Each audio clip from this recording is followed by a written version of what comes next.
mas malaki or mas mataas itong kapalit ni Calvin Optana sa Gilas, Pilipinas. Ito'y from Barangay Ginebra. Sino nga ba siya? At Justin Brownlee mukhang matutuloy na sa paglalaro sa Meralco.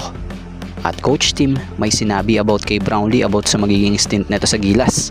So yan ang ating mga tatalakayin.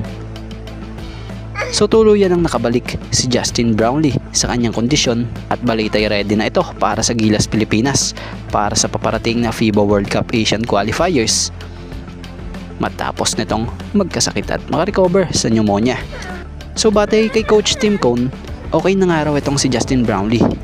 So dahil sa pagiging ayos na ni Justin Brownlee at fully recover na siya, Brownlee is now set to strengthen the Gilas lineup para sa unang window ng FIBA World Cup Asian Qualifiers. Bukod pa dyan, inaasahang magiging malaking tulong din ito sa December nga para sa national team pa din sa Southeast Asian Games na gaganapin sa Thailand. At speaking of Justin Brownlee, isa pa nga pong update about naman dito sa Meralco. So matatanda ang si Justin Brownlee nga ang original na magiging naturalized player ng Meralco sana sa EASL. Pero dahil sa pagkakasakit nito, hindi nga po ito nakapaglaro sa mga nakalipas na laro ng Meralco Bolts. So sa ngayon, may kartada ang Bolts sa EASL na 2-2 record.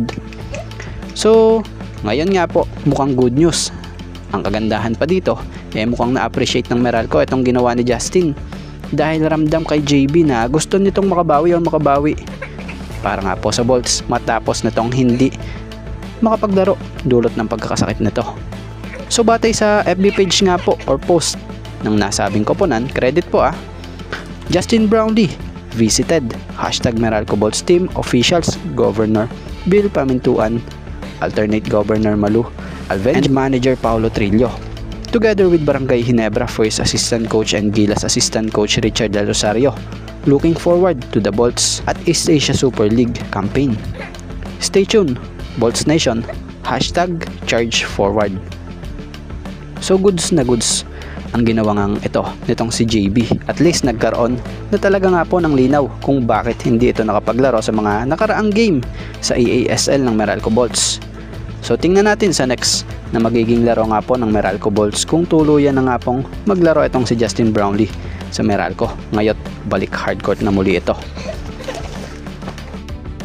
At about naman dito sa napapabalita nga pong ikinokonsidera na ipapalit sa pwesto ni Calvin Optana sa Gilas, Pilipinas. So si Troy Rosario nga ang napapabalitang one of leading candidates na magpupunan sa butas na iiwan nitong si Calvin Optana dahil sa ito'y nagkaroon ng injury. Kinumpirma pa nga po ni Coach Tim na hindi pa nga po nasisettled itong 12-man lineup ng Gilas dahil nga sa nagka-injury nga po itong si Optana. So bukod pala kay Troy Rosario itong si Juan Gomez Del Llano and RJ Abarientos are also being considered din na po pwedeng maging replacement. So kung si Troy nga raw ang sakaling piliin, eto na ang unang stint ni Troy na kanyang pagbabalik sa Gilas.